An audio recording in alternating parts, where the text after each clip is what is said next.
Welcome to Let's Read Education.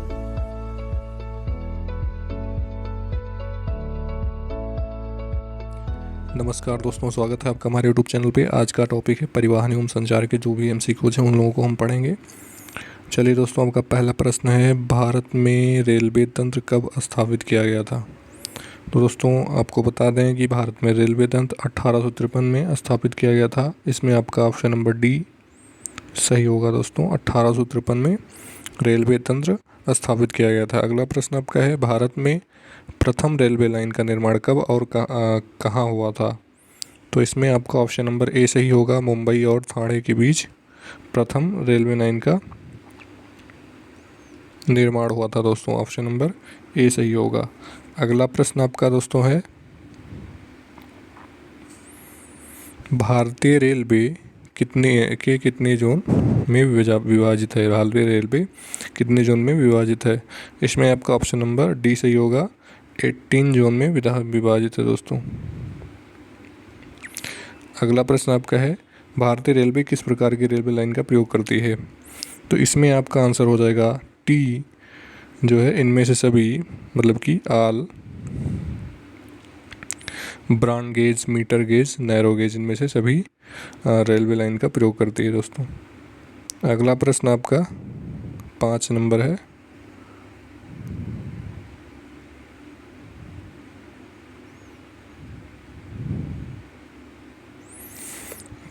अगला प्रश्न 5 है।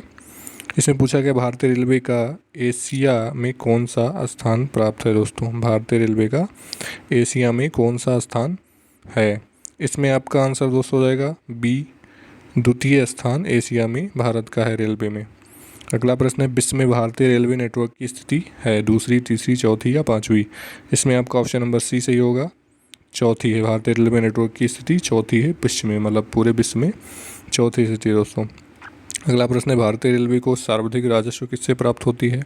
तो भारतीय रेलवे को माल ढुलाई में ज़्यादा राजस्व प्राप्त होती है। बी ऑप्शन सही होगा दोस्तों इसका। सर्वाधिक राजस्व माल ढुलाई से प्राप्त होती है। अगला प्रश्न आपका है दोस्तों, क्वेश्चन नंबर 8, शताब्दी एक्सप्रेस गाड़ी का नाम किसकी शतवार्षिकी को संबोधित किया करता है?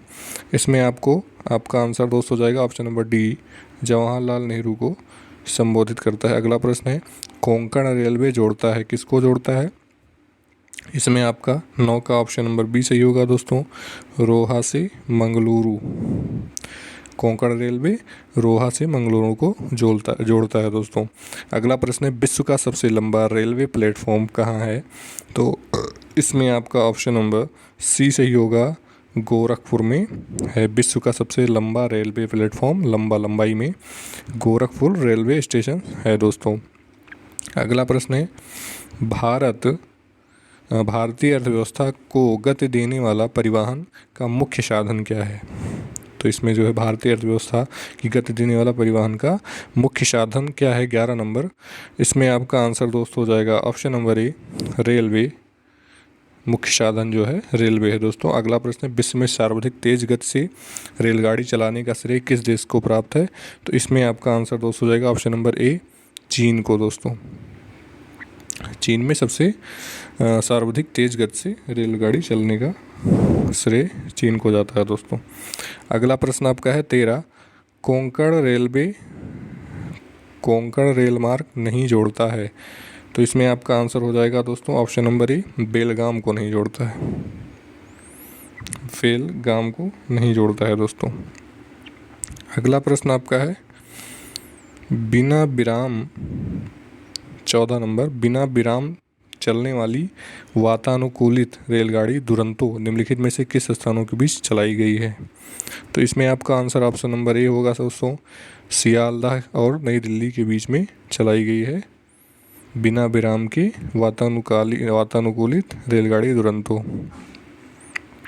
अगला प्रश्न आपका है दोस्तों, पहली उदय एक्सप्रेस ट्रेन किन स्टेशनों के बीच चली? इसमें आपका ऑप्शन नंबर बी सही होगा, बेंगलुरु और कोयम्बटूर के बीच में चली दोस्तों पहली एक्सप्रेस ट्रेन। अगला प्रश्न आपका है दोस्तों, भारत और पाकिस्तान के मध्य चलने वाली समझौता एक्सप्रेस चलती थी कहाँ से कहाँ तक? तो इसमें आपका आंसर है ऑप्शन नंबर सी, अटारी बाघा बॉर्डर से लाहौर के बीच, अटारी से लाहौर के बीच चलती थी दोस्तों भारत और पाकिस्तान के मध्य चलने वाली समझौता एक्सप्रेस। अगला प्रश्न है मैत्री एक्सप्रेस रेल सेवा का संबंध किससे है?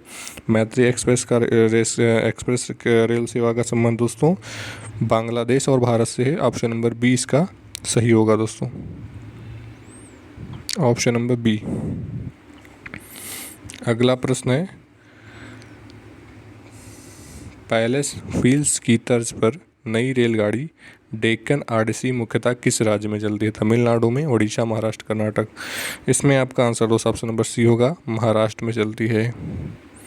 अगला प्रश्न है भारत रेल मंत्रालय की बुलेट ट्रेन चलाने की योजना है, भारत के रेल मंत्रालय की बुलेट ट्रेन चलाने की योजना है। तो इसमें आपका आंसर होगा दोस्तों ए, मुंबई अहमदाबाद के बीच दोस्तों, बुलेट ट्रेन मुंबई अहमदाबाद के बीच।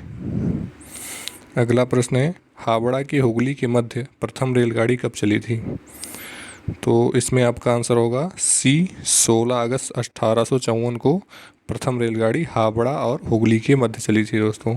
Mughal Sarai junction railway station का आधिकारिक तौर पर नाम बदलकर क्या रखा गया? इसमें आपका आंसर होगा option number C, Deendayal Upadhyay. Mughal Sarai junction railway station का नाम आधिकारिक तौर पर दीनदयाल उपाध्याय जंक्शन रखा गया। अगला प्रश्न है 22 भारत में निम्नलिखित में से किस शहर में एक से अधिक रेलवे अंचलों के मुख्यालय हैं, संचालनों के मुख्यालय हैं दोस्तों? इसमें आपका आंसर दोस्तों हो जाएगा ऑप्शन नंबर ए, कोलकाता और मुंबई दोनों। अगला प्रश्न आपका है 23, इसमें पूछा गया है इस समय 23 नंबर, इस समय भारत का सबसे बड़ा राष्ट्रीयकृत उद्यम है। तो इसमें आपका आंसर दोस्तों हो जाएगा ऑप्शन नंबर ए, भारतीय रेलवे। अगला प्रश्न है भारत में ब्रॉड गेज में दो रेल पटरियां के बीच मानक दूरी क्या रखी जाती है? इसमें आपका आंसर ऑप्शन नंबर सी होगा 1.676 मीटर दो पटरियों के बीच में दूरी रखी जाती है। अगला 25 नंबर क्वेश्चन है भारत में यात्री यातायात में सड़क यातायात का हिस्सा लगभग कितना है? तो इसमें आपका आंसर होगा दोस्तों डी, 87% सड़क यातायात का हिस्सा है। अगला प्रश्न है दोस्तों भारत का 40% सड़क परिवहन होता है। तो भारत का 40% सड़क परिवहन होता है। 26 का आंसर होगा दोस्तों ऑप्शन नंबर ए, राष्ट्रीय राजमार्ग। भारत का 40% सड़क परिवहन होता है। और अगला क्वेश्चन है 27, राष्ट्रीय राजमार्गों पर कुल सड़क आवागमन का 40% यातायात होता है, जबकि राष्ट्रीय राजमार्गों की लंबाई कुल सड़क मार्ग का कितना होता है? इसमें आपका आंसर दोस्तों ऑप्शन नंबर ये होगा 2%।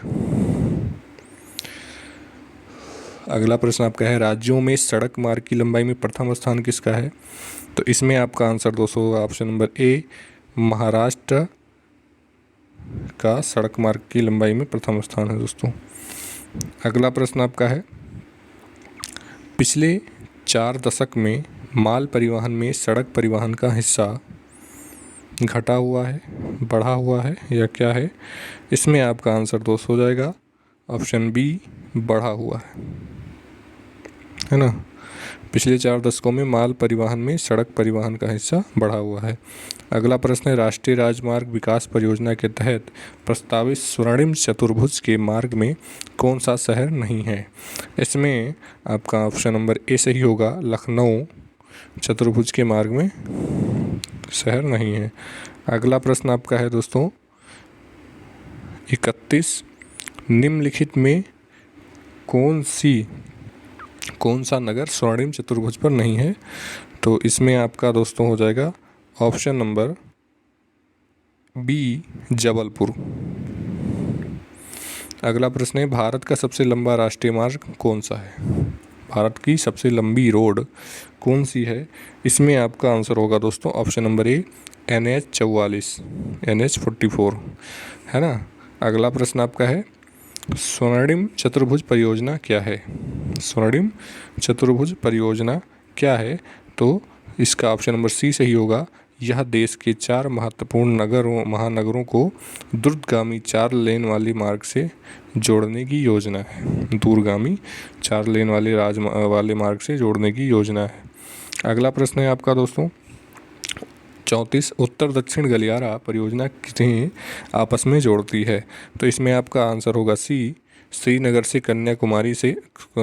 को कन्याकुमारी से जोड़ने वाली परियोजना को गलियारा परियोजना या कहते हैं, या श्रीनगर को कन्याकुमारी के जोड़ने से गलियारा परियोजना है दोस्तों रिलेटेड। अगला प्रश्न है 35, स्वर्णिम चतुर्भुज की पूर्वी पश्चिमी गलियारा निम्नलिखित में से किन केंद्रों को जोड़ती है? इसमें आपका ऑप्शन नंबर ए सही होगा, सिलचर एवं पोरबंदर को।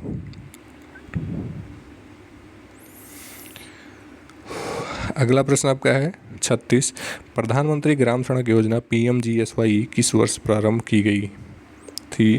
तो इसमें आपका आंसर होगा ऑप्शन नंबर बी, 2000 में प्रारंभ की गई थी दोस्तों। अगला प्रश्न है सड़कों की कुल लंबाई के हिसाब से विश्व में भारत का कौन सा स्थान है? तो इसमें आपका आंसर हो जाएगा 37 का बी, दूसरा स्थान है विश्व में सड़कों की लंबाई के हिसाब से। भारत में अगला प्रश्न है 38, भारत में सड़कों के जाल की कुल लंबाई कितनी है? सड़कों की जाल मतलब सड़कों की जो सड़क बनी हुई है टोटल, उनकी कुल लंबाई कितनी है? इसमें आपका आंसर दोस्त हो जाएगा option number D, 58.98 lakh kilometre सड़कें बनी हुई हैं भारत में दोस्तों। बनी हुई थी, अब तो और हो गई। अगला प्रश्न आपका है दोस्तों उत्तर दक्षिण एवं पूर्व पश्चिम कॉरिडोर सुपर हाईवे का मिलन कस्बा है? उत्तर दक्षिण एवं पूर्व पश्चिम कॉरिडोर सुपर हाईवे का मिलन कस्बा है दोस्तों। इसमें आपका आंसर हो जाएगा option number C, Jhansi. Jhansi दोस्तों। अगला प्रश्न आपका 47 है। इसमें पूछा गया किस एक्सप्रेसवे का नाम अटल पथ घोषित किया गया है? इसमें आपका ऑप्शन नंबर सी सही होगा, बुंदेलखंड एक्सप्रेसवे को अटल पथ घोषित किया गया है दोस्तों। अगला प्रश्न है 48, राष्ट्रीय राजमार्ग 66 को या राष्ट्रीय राजमार्ग 66 को पहले किस नाम से जाना जाता था? इसमें आपका ऑप्शन नंबर डी सही होगा, NH 17। अगला प्रश्न है निम्नलिखित में से किन भारतीय शहरों को उनकी स्थिति के कारण 0 माइल सिटी के रूप में जाना जाता है? इसमें आपका हो जाएगा answer option number A, Nagpur दोस्तों को 0 माइल सिटी के रूप में जाना जाता है। अगला प्रश्न है 50, 1990 ईस्वी में प्रारंभ की गई एयर टैक्सी सेवा किसके द्वारा उपलब्ध कराई जाती थी? इसमें आपका ऑप्शन नंबर होगा ए सही होगा, निजी क्षेत्रों द्वारा। अगला प्रश्न है किस हवाई अड्डे के मार्ग से 1994 से 95 के दौरान सर्वाधिक मात्रा में स्वर्ण आयात होने के कारण उसे स्वर्णिम द्वार कहा जाता था? इसमें आपका ऑप्शन नंबर बी सही होगा दोस्तों, कोझिकोड। अगला प्रश्न है किस भारतीय राज्य में सबसे अधिक हवाई अड्डे हैं? इसमें आपका ऑप्शन नंबर सी होगा, गुजरात में सबसे अधिक हवाई अड्डे हैं दोस्तों। अगला प्रश्न आपका है निम्नलिखित में से कौन सा विमानपत्तन पूरी तरह सौर शक्ति से चलित विश्व का प्रथम विमानपत्तन बन गया? इसमें आपका आंसर होगा दोस्तों डी, कोची अंतर्राष्ट्रीय विमानपत्तन लिमिटेड केरल। ये सबसे शक्ति से चलित जो है सौर शक्ति से चलित विमानपत्तन है। अगला प्रश्न है स्वदेश निर्मित प्रथम बहुउद्देशीय यात्री विमान है? इसमें आपका ऑप्शन नंबर दोस्तों सी सही होगा, सारस।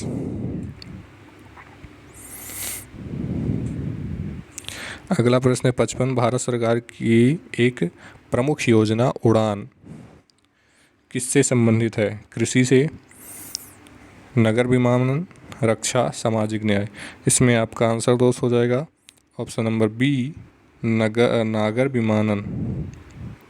अगला प्रश्न है भारत की निजी विमान सेवा कंपनियों ने सर्वप्रथम किस देश के लिए उड़ानें प्रारंभ की? इसमें आपका आंसर दोस्त हो जाएगा ऑप्शन नंबर डी, श्रीलंका के लिए प्रथम निजी विमान की उड़ानें प्रारंभ की गई। एयर इंडिया 57 का एयर इंडिया इंटरनेशनल लिमिटेड का सार्वजनिक क्षेत्र निगम के रूप में राष्ट्रीयकरण हुआ था किस सन में? इसका आपका आंसर दोस्त हो जाएगा ऑप्शन नंबर सी, 1 अगस्त 1953 को हुआ था दोस्तों। अगला प्रश्न है,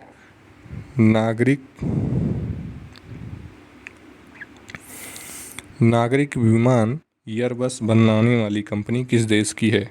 इसमें आपका आंसर दोस्तों हो जाएगा सी, फ्रांस की। अगला प्रश्न है, भारत में राष्ट्रीय जलमार्गों की संख्या कितनी है?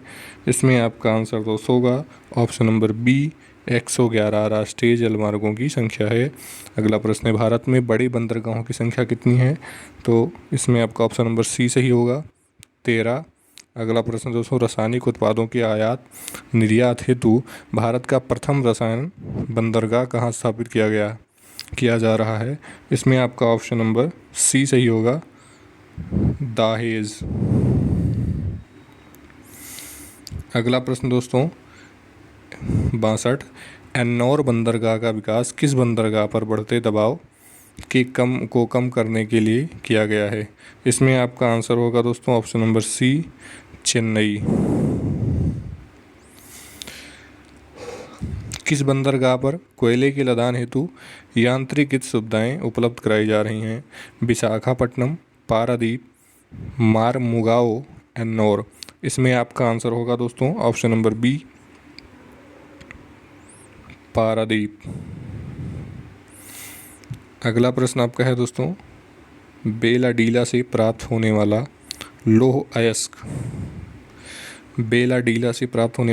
अयस्क किस बंदरगाह से निर्यात किया जाता है? इसमें आपका आंसर होगा दोस्तों ऑप्शन नंबर सी, विशाखापट्टनम से। अगला प्रश्न है, जवाहरलाल नेहरू बंदरगाह कहाँ स्थित है? इसमें आपका ऑप्शन नंबर ए सही होगा, मुंबई में स्थित है दोस्तों। अगला प्रश्न आपका है, भारत का सबसे बड़ा बंदरगाह कहाँ है? वो है मुंबई में, ऑप्शन नंबर बी सही होगा। अगला प्रश्न है, कोची बंदरगाह स्थित है? इसमें आपका आंसर दोस्तों हो जाएगा ऑप्शन नंबर सी में, मालाबार तट पर स्थित है कोची बंदरगाह दोस्तों। अगला प्रश्न है 68, पारादीप बंदरगाह का विकास किस बंदरगाह का भार कम करने के लिए किया गया था? इसमें आपका आंसर हो जाएगा ऑप्शन नंबर ए, कोलकाता और विशाखापट्टनम का भार कम करने के लिए। अगला प्रश्न है, भारत में सूती वस्त्र एवं मशीनरी का सर्वाधिक निर्यात निम्न में से किस बंदरगाह से होता है? तो इसमें आपका आंसर हो जाएगा ऑप्शन नंबर ए, मुंबई बंदरगाह से। अगला प्रश्न है दोस्तों, निम्नलिखित में से कौन सा कथन सत्य नहीं है? तो इसमें आपका हो जाएगा ऑप्शन नंबर सी, मारमुगाओ देश का सबसे बड़ा बंदरगाह है, ये सत्य नहीं है। अगला प्रश्न है 71, निम्नलिखित में से कौन सा एक कृत्रिम पोताश्रय है? इसमें आपका आंसर डी होगा दोस्तों, चेन्नई। अगला प्रश्न है, देश का सबसे गहरा बंदरगाह है? तो इसमें आपका आंसर दोस्तों डी होगा, विशाखापट्टनम सबसे गहरा बंदरगाह है।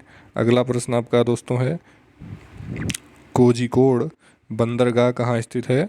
इसमें आपका ऑप्शन नंबर बी सही होगा दोस्तों, केरल में स्थित है।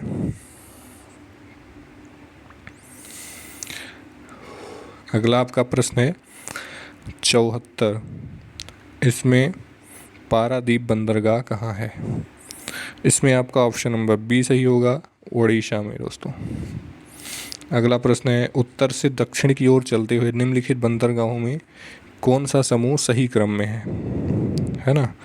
उत्तर से दक्षिण की ओर चलते हुए निम्नलिखित बंदरगाहों में कौन सा समूह सही क्रम में है? इसमें आपका ऑप्शन नंबर डी सही होगा, जो सही क्रम में है पारादीप, विशाखापट्टनम, चेन्नई, तूतीकोरिन सबसे दक्षिण में है, पारादीप सबसे उत्तर में है दोस्तों। अगला प्रश्न क्या है, भारत के बड़े बंदरगाहों में से किसका नाम बदलकर दीनदयाल पोर्ट के नाम से फिर से रखा गया? इसमें आपका आंसर हो जाएगा दोस्तों ऑप्शन नंबर सी, कांडला। अगला प्रश्न है, वह पटन जिसे देश का पहला कारपोरेट वतन का दर्जा प्रदान किया गया है, वह कौन सा है? इसमें आपका अगला प्रश्न आपका है दोस्तों 78, भारत में अंतःस्थलीय जलमार्ग के लिए प्रयोग की जाने वाली नदी कौन सी है? इसमें आपका ऑप्शन नंबर ए सही होगा दोस्तों, गंगा नदी जो है अंतःस्थलीय जलमार्ग के लिए प्रयोग की जाने वाली नदी है। भारत के निम्नलिखित बंदरगाहों में से कौन सा एक ओडिशा तट पर स्थित है? इसमें आपका ऑप्शन नंबर सी होगा, पारादीप जो है ओडिशा तट पर स्थित है। अगला प्रश्न है, निम्नलिखित में से कौन सा गुजरात की बंदरगाह का बंदरगाह कस्बा नहीं है? इसमें आपका ऑप्शन नंबर ए सही होगा, जामनगर दोस्तों। अगला प्रश्न आपका है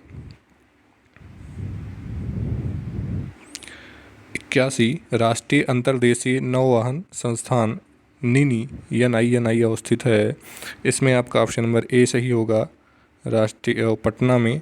अगला प्रश्न है, निम्नलिखित में से देश का सबसे लंबा आंतरिक जलमार्ग कौन सा है?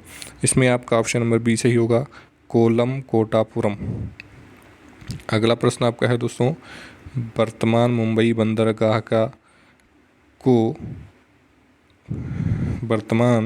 मुंबई बंदरगाह के दबाव को कम करने के लिए कौन से पतन का निर्माण किया गया? तो इसमें आपका दोस्तों ऑप्शन नंबर डी सही होगा, नाहवा सेवा दोस्तों। अगला प्रश्न, निम्नलिखित में से गंगा नदी के किस भाग को राष्ट्रीय जलमार्ग घोषित किया गया है?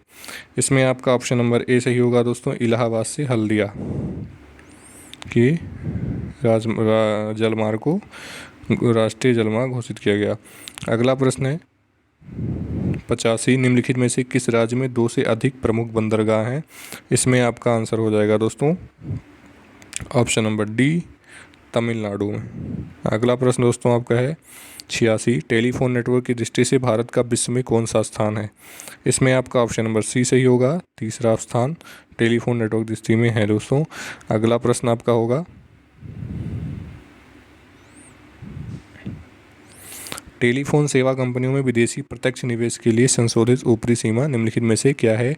तो इसमें आपका ऑप्शन नंबर सी सही होगा, 74% दोस्तों। अगला प्रश्न है, देश विदेश के टेलीफोन ट्रैफिक के बेहतरीन संचालन के लिए देश का पहला टेलीपोर्ट कहाँ स्थापित किया गया है?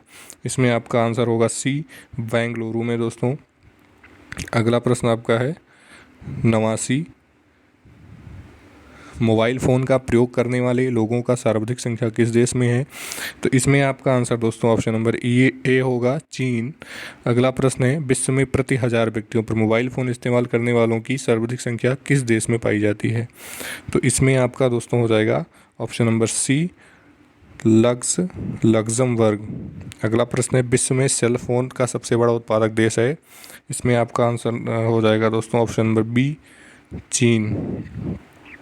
अगला प्रश्न दोस्तों है आपका, भारत का पहला ग्लोबल टेलीकॉम सिटी कौन है? इसमें आपका ऑप्शन नंबर सी होगा, बेंगलुरु। अगला प्रश्न है, ट्राई निम्नलिखित में से किस क्षेत्र का नियामक संस्थान है? इसमें आपका ऑप्शन नंबर डी होगा, दूरसंचार दोस्तों। अगला प्रश्न आपका है, विश्व में इंटरनेट उपभोक्ता की सर्वाधिक संख्या किस देश में है? इसमें आपका ऑप्शन नंबर दोस्तों बी सही होगा, चीन है। अगला प्रश्न है, कुरियर सेवा से प्रतिस्पर्धा के लिए भारतीय डाक विभाग ने द्रुत डाक सेवा का आरंभ किया। इसमें आपका ऑप्शन नंबर दोस्तों बी सही होगा, 1987 में, सॉरी डी सही होगा, 1986 में। अगला प्रश्न है, प्रोजेक्ट एरो का संबंध निम्नलिखित में से किसके आधुनिकीकरण से है? इसमें आपका ऑप्शन नंबर बी सही होगा दोस्तों, डाकघर। अगला प्रश्न है, विश्व का एकमात्र तैरता डाकघर किस झील पर स्थित है? इसमें आपका दोस्तों हो जाएगा ऑप्शन नंबर बी, डल झील जो है, तैरता डाकघर डल झील पर स्थित है दोस्तों। अगला प्रश्न, निम्नलिखित में से भारत का सबसे बड़ा कंटेनर पोर्ट कौन सा है? इसमें आपका ऑप्शन नंबर बी सही होगा, जवाहरलाल नेहरू पोर्ट दोस्तों। अगला प्रश्न आपका है 99 भारतीय रेलवे ने अपने हेल्पलाइन नंबरों को एक ही नंबर में एकीकृत किया है, यह नंबर है? इसका ऑप्शन हो जाएगा दोस्तों बी, 139 जो है हेल्पलाइन नंबर है भारतीय रेलवे का दोस्तों। चलिए दोस्तों, इसका यहीं पे समाप्त होता है 99 क्वेश्चन पे। फिर मिलेंगे अगले वीडियो में दोस्तों। सब्सक्राइब ज़रूर कीजिएगा जिससे मेरा भी मनोबल बढ़ा रहे। धन्यवाद दोस्तों वीडियो देखने के लिए।